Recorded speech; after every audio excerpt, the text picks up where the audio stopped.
I'll never forget the silence that followed my announcement. My mother's face on the video call turned to stone, her usually expressive eyes now unreadable. My father, who had been casually sipping his chai in the background, set his cup down with such force that tea splashed onto the white tablecloth, a stain spreading like the disappointment in their hearts. "What did you just say, Annika?" The tremor in my mother's voice made my stomach clench. I'd been offered a partnership track at the firm. I'm staying in New York. The words hung between us, spanning the 7,000 miles that separated my Manhattan apartment from our family home in Bangalore. And what about Vikram? The wedding? The family we've been planning for you since you were born. If you're watching this video now, stay until the end, because what happened next transformed not just my life, but my understanding of what it truly means to honor your roots while reaching for your dreams. My name is Annika Sharma, 28 years old, Stanford MBA, and senior management consultant at one of the Big Four firms in New York. 6 years ago, I left India with a promise to my parents: get the degree, gain 2 years of experience, then return home to marry Vikram Mehta, the son of my father's business associate, a man I had met exactly 3 times during carefully orchestrated family dinners. It wasn't that I objected to Vikram specifically. He seemed kind enough, well-educated, from a good family, as my mother would say. But somewhere during those 6 years, as I transformed from a dutiful daughter to a recognized professional in my field, the idea of abandoning the life I had built became increasingly unthinkable. "This is not what we agreed to," my father finally spoke, his voice unusually quiet. "We allowed you to study abroad because you promised to return. Your mother has already started wedding preparations. The Mehtas are expecting an engagement announcement next month." "I know, Papa, but this opportunity..." "Opportunity," my mother cut in. "What opportunity is worth abandoning your culture, your family obligations? We didn't raise you to be so Western." The way she said Western, like it was a disease I had contracted, made me flinch. What hurt most was that I understood their perspective perfectly. In their world, my decision wasn't just disappointing, it was incomprehensible, selfish, even shameful. "You have 1 month to sort out your affairs and return home," my father said with finality, "or don't bother coming home at all." The call ended before I could respond, leaving me alone in my apartment, staring at the blank screen.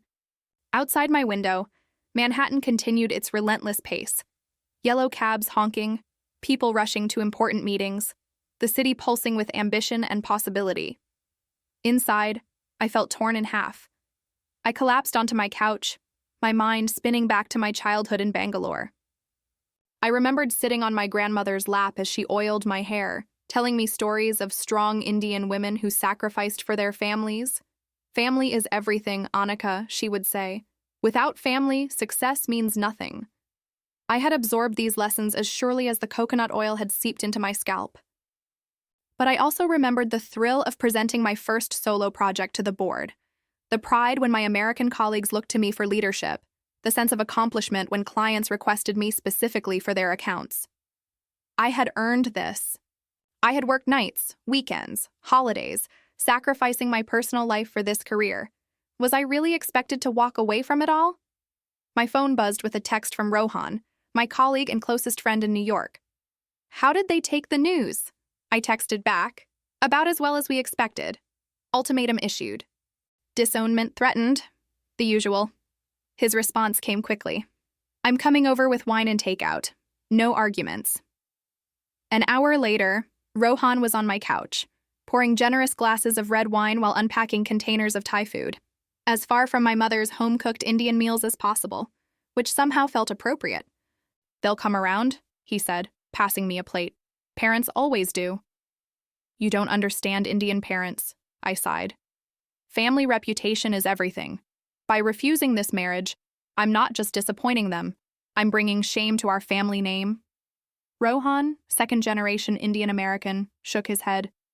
"And my parents were the same way when my sister decided to marry outside our caste. They threatened to cut her off completely. Now they babysit her kids every weekend and can't stop bragging about their half-Indian, half-Puerto Rican grandchildren." "That's different. Your sister still got married, still had children.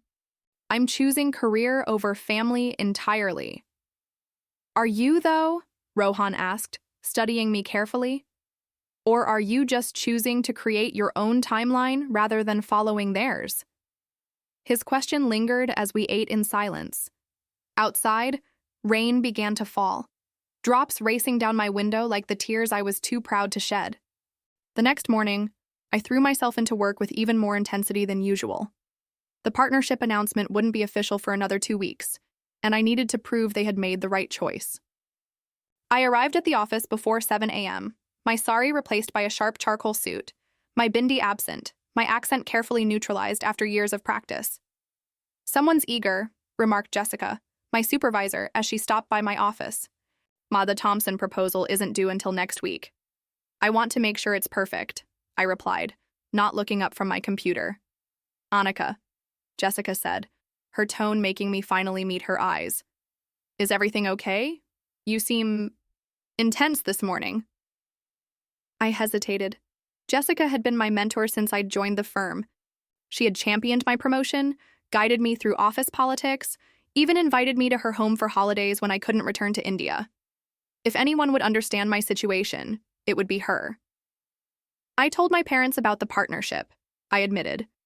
"They've given me an ultimatum: return to India for my arranged marriage or consider myself disowned." Jessica's expression shifted from concern to something more complex. "That's a lot to process. What are you thinking?" "I'm thinking I've worked too hard to walk away now. But also," my voice caught unexpectedly, "and I'm thinking about my cousin Priya, who defied her parents to marry an American. No one in our family has spoken to her in 8 years, not even when her husband died in a car accident 3 years ago. She's completely alone now." Jessica sat down across from me. "Can I be honest with you, Annika?" I nodded.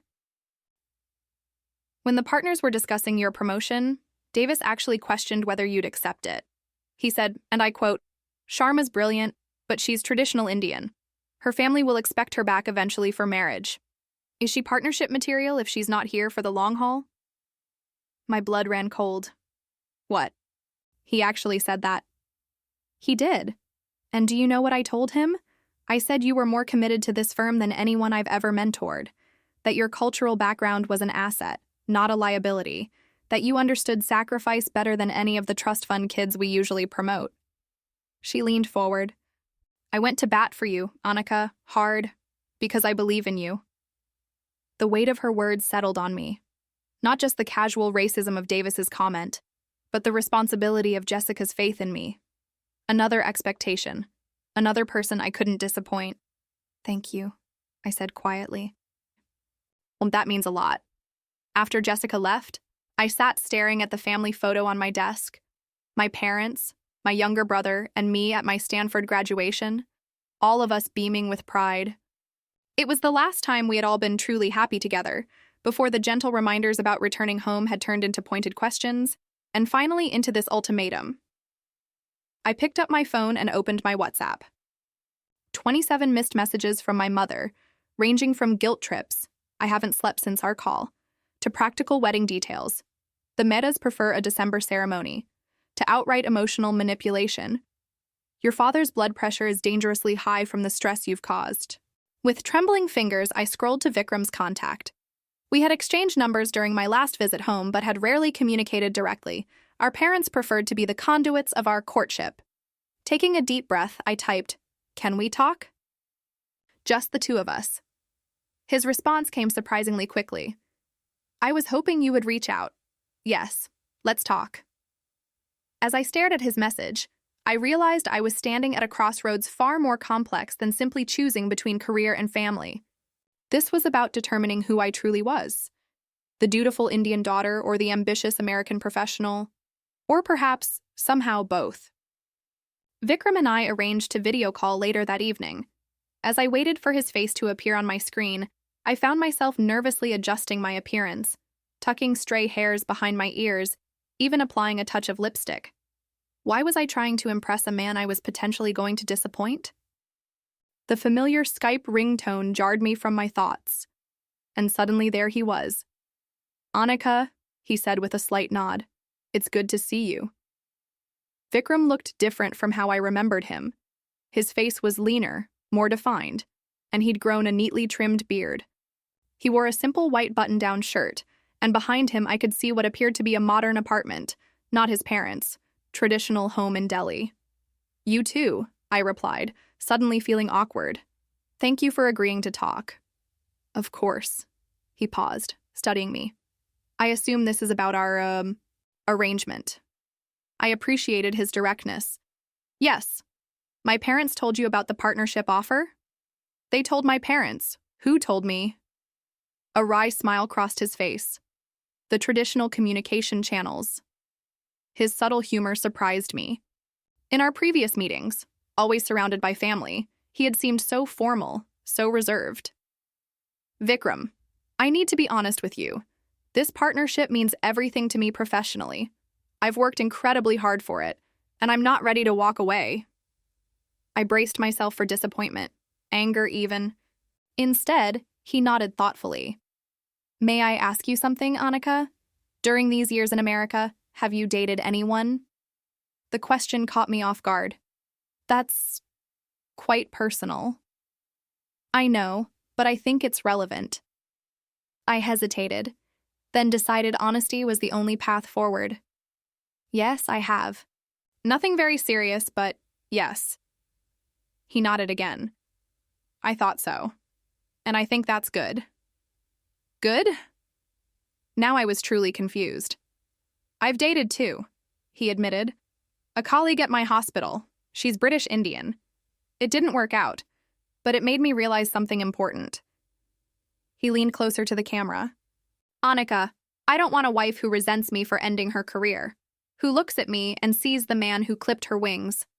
I stared at him, processing his words. "But our parents grew up in a different world," he said. "My mother never worked outside the home. She can't understand what your career means to you. But I do. I'm a neurosurgeon. I've sacrificed for my career too." "Then why did you agree to this arrangement?" I asked. He looked away for a moment. "Family pressure, cultural expectations, the same reasons you did, I imagine, and..." He hesitated. "I thought you were brilliant when we met. I figured an arranged marriage to someone intelligent and beautiful wasn't the worst fate." I felt a blush rise to my cheeks, unexpected and unwelcome. "So what are you saying exactly?" "I'm saying maybe we don't have to choose between making our families happy and living our own lives." He rubbed his chin thoughtfully. "What if we buy ourselves some time? Tell them we want to get to know each other better before rushing into marriage. We can exchange occasional calls, emails, enough to satisfy them that we're courting while you establish yourself at your firm." "And then what?" I asked, intrigued despite myself. "And then we see, maybe we actually do get to know each other. Maybe we find we're compatible. Or maybe in a year or two, we both have the courage to tell our parents we're not going through with it." It was a solution so pragmatic, so unexpected, that I almost laughed. "You're suggesting we pretend to date each other to appease our parents?" "I'm suggesting we actually try to get to know each other without the pressure of an imminent wedding. Isn't that how relationships are supposed to work anyway?" For the first time in days, I felt a weight lift from my shoulders. That actually makes sense. "So we have a plan?" he asked, his expression lightening. "We have a plan," I confirmed. After ending the call with Vikram, I sat in my living room feeling strangely buoyant. The solution wasn't perfect, but it was a pathway forward, a way to navigate between the seemingly impossible choices before me. The next morning, I called my parents, carefully rehearsing what I would say. My mother answered immediately, as if she'd been waiting by the phone. "Annika, have you booked your flight home?" Her voice was strained, hopeful. "Ma, I want to talk to you and Papa together. Is he there?" I heard her calling for my father, then the shuffle as they both came to the phone. "We're both here," my father said, his voice formal. I took a deep breath. "I've been thinking about everything we discussed, and I've also spoken with Vikram directly." "You spoke with him?" "Without consulting us?" My mother sounded scandalized. "Yes, Ma. He's potentially going to be my husband. I think we should be able to talk directly." There was a pause. Then my father spoke. "What did you discuss?" "We both feel that rushing into marriage isn't wise. We barely know each other. Vikram suggested, and I agree, that we should take some time to build a relationship first, while continuing our careers. But, my mother began. This isn't a rejection, I continued firmly. It's a request for time. I'll come home for Diwali next month, and Vikram and I will spend time together then. We'll video call regularly. If things develop naturally between us, we can discuss marriage next year. The silence on the other end of the line stretched so long that I wondered if the call had dropped. Finally, my father spoke. You're still considering marriage to Vikram? Yes, Papa. I'm open to it, if we find we're compatible. But I'm not giving up my career, and he respects that. Another long pause. Vikram agreed to this. My mother asked, suspicion evident in her voice. It was his idea, I replied. He feels the same way I do. We both want to honor our families, but we also need to be true to ourselves. I could almost hear them processing this information, recalibrating their expectations. We will need to discuss this with the Metas, my father finally said. Of course. I believe Vikram is speaking with them today as well. And you'll definitely come for Diwali? My mother's voice had softened slightly. Yes, Ma, I've already requested the time off. By the end of the call, nothing was definitively resolved, but the immediate crisis had passed. My parents were not happy, but they were not disowning me either. It was a temporary truce, a delicate balance that could tip either way. Have you ever found yourself caught between two worlds, trying to honor both without losing yourself in the process? I'd love to hear your stories in the comments about navigating cultural expectations while pursuing your own dreams. What compromises have you made? And where have you drawn firm boundaries? Over the next few weeks, Vikram and I settled into a strange new routine. We spoke every Sunday evening, awkward conversations at first, gradually becoming more natural as we discovered shared interests in international cinema, behavioral economics, and, surprisingly, competitive cooking shows. I can't believe you watched Chopped too, I laughed during one of our calls. Somehow I imagined you spending all your free time reading medical journals. Even surgeons need to relax, he replied with a smile. Besides, the time pressure reminds me of the operating room. You have these ingredients, this problem to solve, and a ticking clock. These glimpses of his personality, thoughtful, analytical, but with an unexpected playfulness, were intriguing. In another life, under different circumstances, I might have been genuinely interested in getting to know him better. But there was always the weight of family expectations hanging over our interactions, always the knowledge that our relationship existed within carefully negotiated parameters. At work, I threw myself into my new role with renewed energy. The partnership was officially announced, making me the youngest partner and the first Indian woman to achieve the position in our office. Jessica hosted a small celebration, presenting me with an engraved pen that I kept prominently on my desk. My colleagues were supportive, though I occasionally caught whispers about how I had beaten the odds or broken the glass ceiling.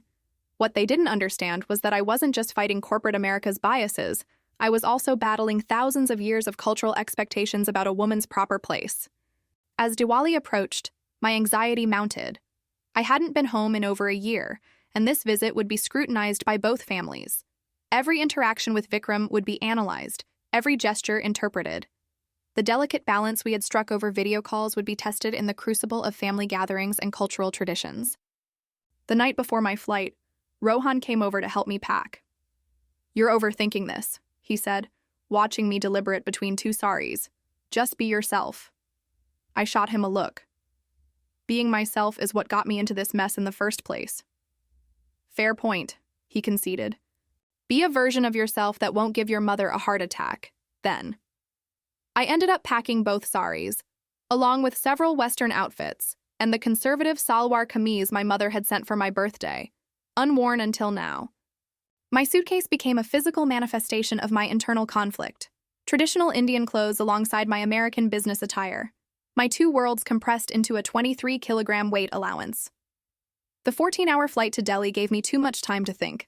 What if Vikram and I had no chemistry in person? What if our families saw through our arrangement? What if I couldn't maintain the balancing act between dutiful daughter and independent woman? My mother was waiting at the arrivals gate, instantly recognizable in her emerald green sari. When she saw me, her face lit up with a joy so pure and uncomplicated that my guilt intensified. Whatever conflict existed between us, her love had never wavered. "My daughter," she whispered, holding me tight. "Finally home?" My father stood slightly behind her, more reserved but equally emotional. "Welcome home, Annika." The drive to our family home in Bangalore would take another few hours. As we settled into the car, my mother began a gentle interrogation. "You've lost weight," she observed. "Are you eating properly?" "Yes, Ma. I cook Indian food at least twice a week." She nodded approvingly. "And you've been talking with Vikram?" "Yes, every week as I promised." "He seems like a good man," my father commented, surprising me with his direct reference to Vikram. "His father says he's one of the most promising young neurosurgeons at Apollo Hospital." "He is very dedicated to his work," I agreed carefully. "As are you to yours," my father replied, his tone unreadable. We lapsed into silence for a while, the Indian countryside flashing by outside the window. Everything looked both achingly familiar and strangely foreign. The colorful saris of women working in the fields, the chaotic traffic patterns, the pungent blend of spices, exhaust, and incense that constituted the distinctive scent of India. "The Mehtas will join us for Diwali dinner tomorrow," my mother eventually said. "They're very excited to see you both together." "So soon?" I couldn't hide my surprise. I had hoped for at least a day to settle in before the scrutiny began. "Of course. It's been months since your last visit. Everyone is eager to move forward with the plans." There it was, the gentle pressure already building. Despite our arrangement, despite the careful boundaries Vikram and I had negotiated, our families still saw only one acceptable outcome. "Ma," I began cautiously. "Vikram and I agreed to get to know each other better. We haven't made any decisions about marriage yet." My mother patted my hand. "Of course, Beta. But there's no harm in beginning the preliminary arrangements. These things take time to plan properly." I caught my father's eye in the rearview mirror. There was a knowing look there, a silent acknowledgement of the game being played. He understood our stalling tactic better than my mother, but he was allowing it to proceed for now. By the time we reached our family home, darkness had fallen. The house was illuminated with strings of lights in preparation for Diwali, and the familiar scent of my mother's cooking wafted from the kitchen. My younger sister Divya rushed out to greet me, now a university student herself and sprouting fashionable highlights in her hair that I was certain our mother had initially resisted. "Finally!" she exclaimed, pulling me into a hug. "I need reinforcements. Ma is driving me crazy about my modern ideas." I laughed, grateful for her unfiltered enthusiasm.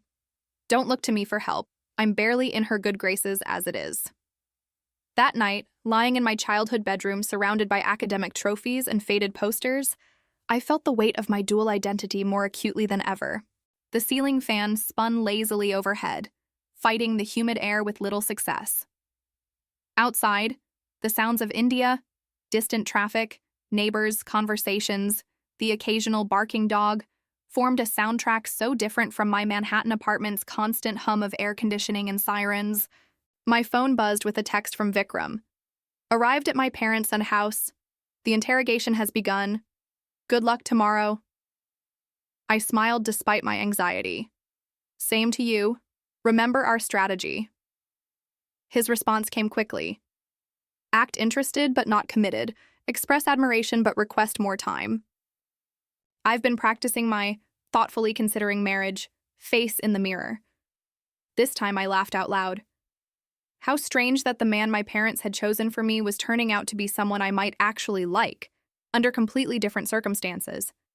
But might wasn't enough to build a life on, to give up everything I'd worked for. I fell asleep that night with the contradictions of my life swirling in my mind, East versus West, tradition versus modernity, family duty versus personal fulfillment.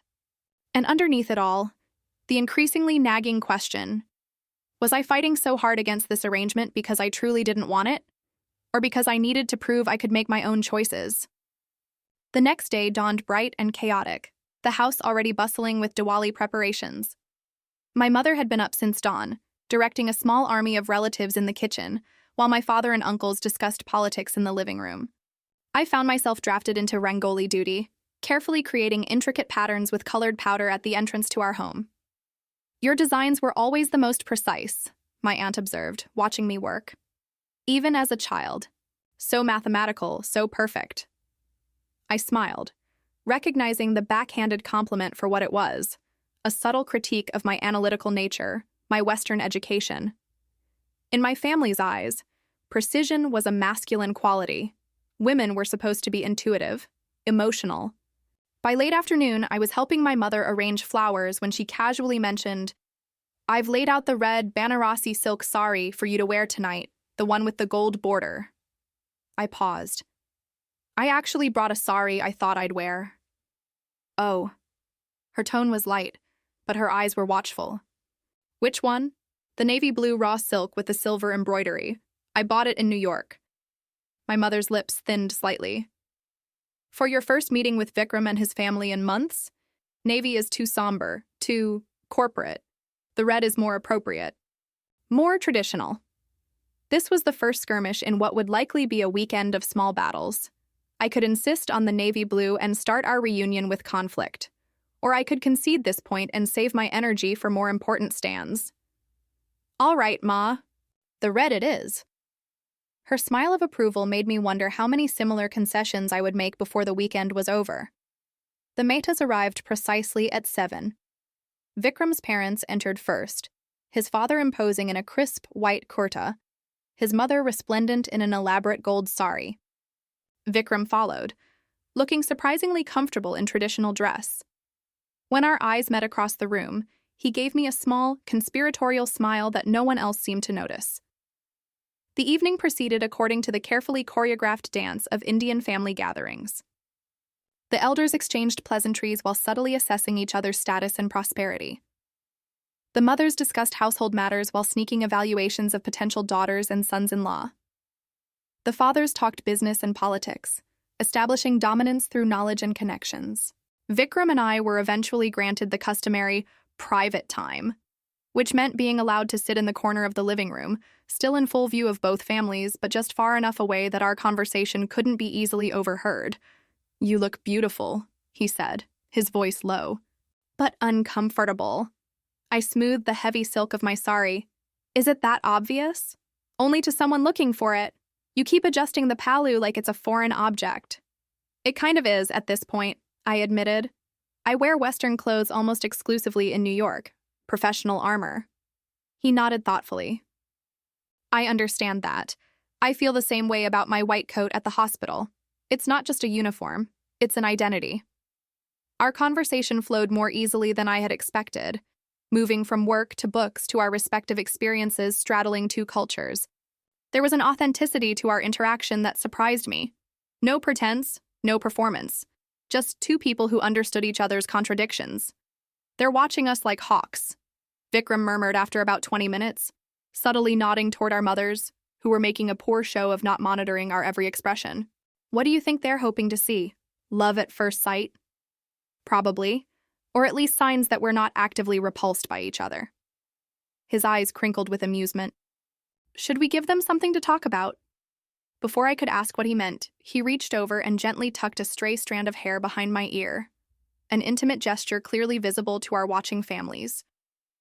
I felt a flush rise to my cheeks, partly from the unexpected contact and partly from the absurdity of the situation. "Sorry," he whispered. "Too much." "No," I found myself saying. "It's fine. All part of the performance, and right?" But as the evening progressed, the line between performance and reality began to blur. Vikram was charming, intelligent, and surprisingly funny. He asked thoughtful questions about my work and actually listened to the answers. He deftly deflected his mother's not-so-subtle hints about wedding dates and gracefully included my younger sister in our conversations when she hovered at the edges, curious about this strange arrangement. By the time the Mehtas left, with plans made for another gathering the following evening, I found myself genuinely looking forward to seeing Vikram again. This realization was both comforting and deeply unsettling.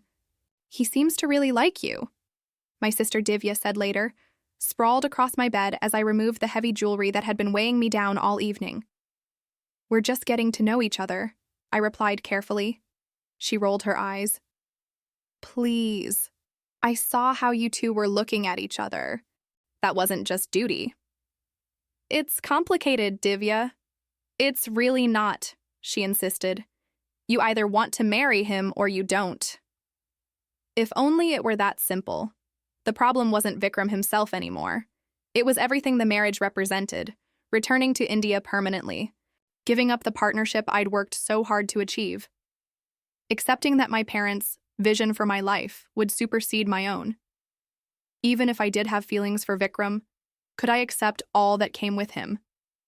The next few days passed in a whirlwind of family gatherings, temple visits, and carefully orchestrated, casual meetings with Vikram. Each encounter left me more confused than the last. I found myself laughing at his jokes, impressed by his insights, and increasingly aware of a growing attraction that had nothing to do with our family's expectations. During one afternoon, when we were finally granted a chaperoned walk through my parents' neighborhood, Vikram brought up the elephant in the room. You know, he said, as we strolled past houses decorated with Diwali lights, I think our plan might be backfiring. What do you mean? He stopped walking, turning to face me. I was prepared to pretend to be interested in you to buy us both some time. I wasn't prepared to actually like you this much. His honesty took my breath away. Vikram, I know, he continued.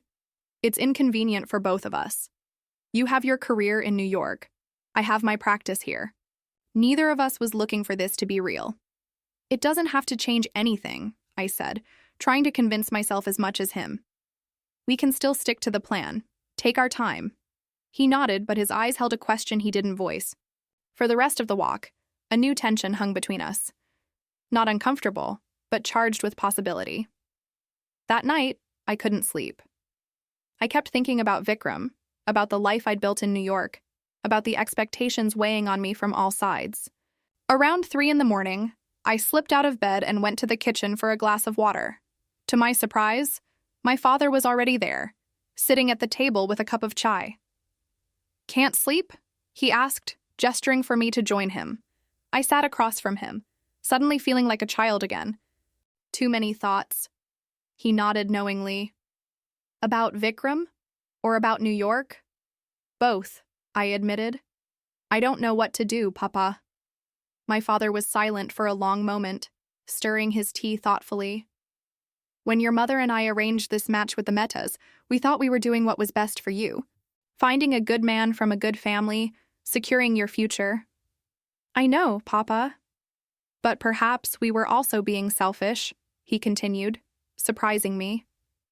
We wanted you close to home. We wanted grandchildren who would grow up knowing their culture, their traditions. That's not selfish, I said softly. It's natural. Maybe. But is it right to ask you to give up everything you've built? The youngest partner in your firm's history? There was unmistakable pride in his voice, something I hadn't heard before when he spoke of my career. You've been reading about me online, I realized. He smiled slightly. Of course I have. You're my daughter. Just because I don't always understand your choices doesn't mean I'm not proud of them. Tears pricked at my eyes. I don't want to disappoint you and Ma. Annika, he said gently, you could never truly disappoint us. Frustrate us, yes. Worry us, certainly. But disappoint? No. But the Mehtas, the arrangements can be renegotiated, he interrupted. Traditions can be adapted. The world changes, and we must change with it. What are you saying, Papa? He reached across the table and took my hand. I'm saying that whatever you decide, whether to stay in America or return to India, whether to marry Vikram or not, your mother and I will support you. It may take your mother a little longer to accept, he added with a wry smile, but she will, eventually. It was as if a weight had been lifted from my chest. Really? Really? He squeezed my hand. But Annika, make sure your decision is truly what you want, not just a reaction against what we want. Don't reject Vikram simply because he was our choice. And don't cling to New York just to prove your independence. His wisdom struck a chord. Had I been fighting this arrangement partly because it wasn't my choice? Was I clinging to my American life as a form of rebellion rather than true fulfillment? The next morning, I woke with a clarity I hadn't felt in months. I needed to talk to Vikram, not as part of our charade, but honestly, as two adults facing a complex decision. I texted him, "Can we meet somewhere private? Just the two of us. No families, no performances." His reply came quickly, "Yes. There's a cafe near the old bookstore. I can meet you there at noon." Sneaking away from family during Diwali celebrations required elaborate excuses and careful timing, but by 12:30, I was sitting across from Vikram at a small table in the back of a quiet cafe. "Thank you for meeting me," I began. "Of course." He studied me carefully. "You look different today." "Different how?" "More certain, like you've made a decision." I took a deep breath. "Not exactly a decision. More like a realization. Vikram, I need to be completely honest with you. Please do. When we started this arrangement, I saw you as an obstacle to my freedom, my career. I agreed to our plan because it bought me time to figure out how to let you down gently without causing a family crisis." He nodded, his expression unreadable. "And now?" "Now I realize it's not that simple. These past few days with you have been unexpected. I find myself genuinely enjoying your company, even attracted to you." A smile tugged at the corner of his mouth. "That sounds promising. But," I continued, "I'm still not ready to give up my life in New York. The partnership means too much to me." "I understand that. Do you? Because marrying you would mean moving back to India, giving up everything I've worked for." He was quiet for a moment, turning his coffee cup slowly between his hands. "Does it have to?" "What do you mean? Why does marriage to me automatically mean giving up your career? Is there no possibility of compromise?" I stared at him. "What kind of compromise? You live in Delhi. Your practice is here." "Practices can be relocated. There are excellent hospitals in New York." "You would consider moving to America?" I couldn't hide my shock. "I would consider a lot of things for the right person," he said simply, "including a long-distance relationship until we figure things out, including splitting our time between two countries, including building something new together, something that honors both our ambitions. But your parents will have opinions, as parents do. But ultimately, this is our life." He reached across the table and took my hand. "Annika, I'm not asking for an answer today. I'm just suggesting that maybe we don't have to choose between tradition and modernity, between family and career. Maybe we can create our own path." In that moment, looking into his eyes, I saw a future I hadn't allowed myself to imagine, one where I didn't have to sacrifice either my cultural identity or my professional ambitions, one where I had a partner who understood both worlds because he lived in them too. "I need time," I said finally. "We have time," he replied.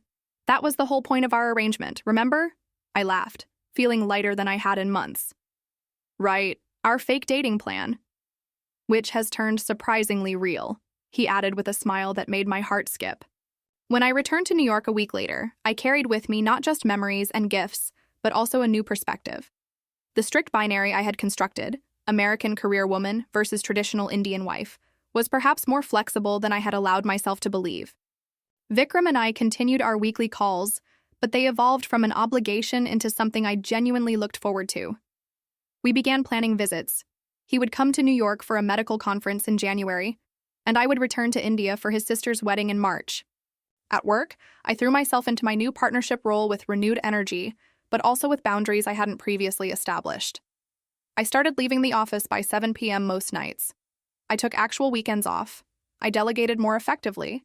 And surprisingly, my productivity and effectiveness improved rather than suffered. Jessica noticed the change almost immediately. "You seem different since your trip home," she observed one afternoon as we reviewed quarterly projections. "More balanced?" "I think I am," I admitted. "I've been so focused on proving myself, on fighting for my place here, that I forgot there's more to life than work."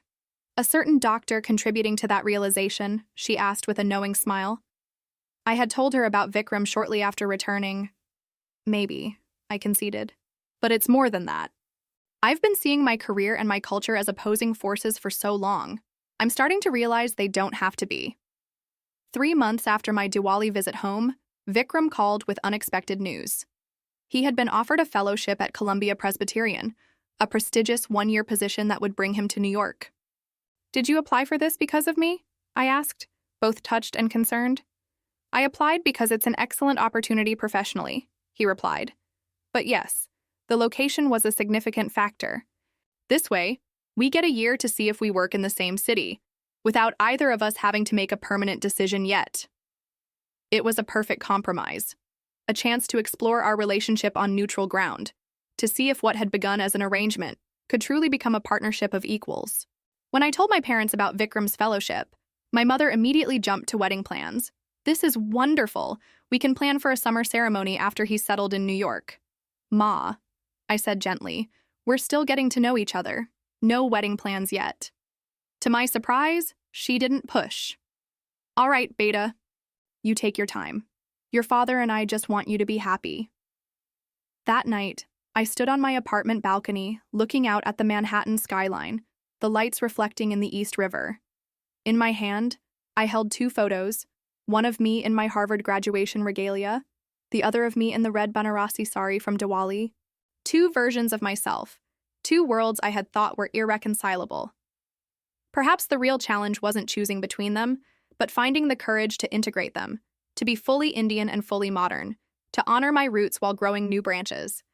Perhaps I didn't have to stand at a crossroads forever, torn between 2 directions. Perhaps I could forge my own path between them. 6 months later, Vikram moved to New York. We decided he would get his own apartment, another compromise between tradition and independence. Our relationship continued to deepen, no longer pressured by family expectations or geographical limitations. My parents visited that fall, their first trip to America. I watched with amusement as my mother, who had once been so rigid about tradition, marveled at the diversity of New York, even trying pizza from a street vendor. I watched my father engage Vikram in serious discussions about healthcare systems and medical ethics, clearly impressed by his intellect and principles. One evening, as Vikram and I walked my parents back to their hotel after dinner, my mother linked her arm through mine. "You know," she said quietly, "when you first told us you were staying in America, I thought we had failed as parents. I thought we had lost you to this foreign culture." "Ma, let me finish," she continued. "Now I see that you haven't been lost at all. You've found a way to carry India with you, to honor our traditions while building something new. And that takes more courage than simply following the path we laid out for you." Her words brought tears to my eyes. "Thank you, Ma. That means everything to me." A year after Vikram's arrival in New York, on a crisp autumn evening, much like the one when I'd first faced my parents' ultimatum, he asked me to marry him. Not because our families expected it, but because we had chosen each other, deliberately and completely. Our wedding the following spring was a blend of traditions, a Hindu ceremony in Delhi followed by a small reception in New York. I wore my mother's wedding sari for the ceremony and a white gown for the reception. We wrote our own vows, promising to support each other's dreams and ambitions, to build a life that honored both our heritages. Today, 3 years later, we live what some might call a hybrid life. Vikram has established a successful practice in New York, while I continue as a partner at my firm. We spend most of the year in America but return to India for extended periods to maintain our connections to family and culture. We speak a mixture of English and Hindi at home. Our apartment contains both modern furniture and traditional Indian art. It's not always easy. We still face misunderstandings, cultural clashes, and the challenges of building a life across 2 continents. My mother still occasionally hints about grandchildren, and his parents still sometimes question when we'll settle properly in India. But we navigate these waters together, neither of us forced to abandon who we are or what matters to us. The dilemma I once faced, tradition versus modernity, family versus career, hasn't disappeared entirely. But I've learned that dilemmas don't always require choosing one option over another. Sometimes they invite us to reimagine the choices altogether, to create something new from the tensions between opposing forces. Standing at that crossroads, torn between 2 directions, I ultimately chose neither path. Instead, I forged my own way forward, one that honors where I come from while embracing where I'm going. One that allows me to be fully myself, an Indian woman in America, a traditional daughter with modern ambitions, a person of two worlds but at home in both. If my story has resonated with you in any way, please consider following our channel for more authentic stories about cultural identity, personal growth, and finding your own path in a world that often demands we choose sides. Remember that the most meaningful journeys aren't always about choosing between existing options, but about having the courage to create entirely new possibilities. Your heritage isn't a limitation, it's a foundation from which you can build something beautiful and uniquely yours.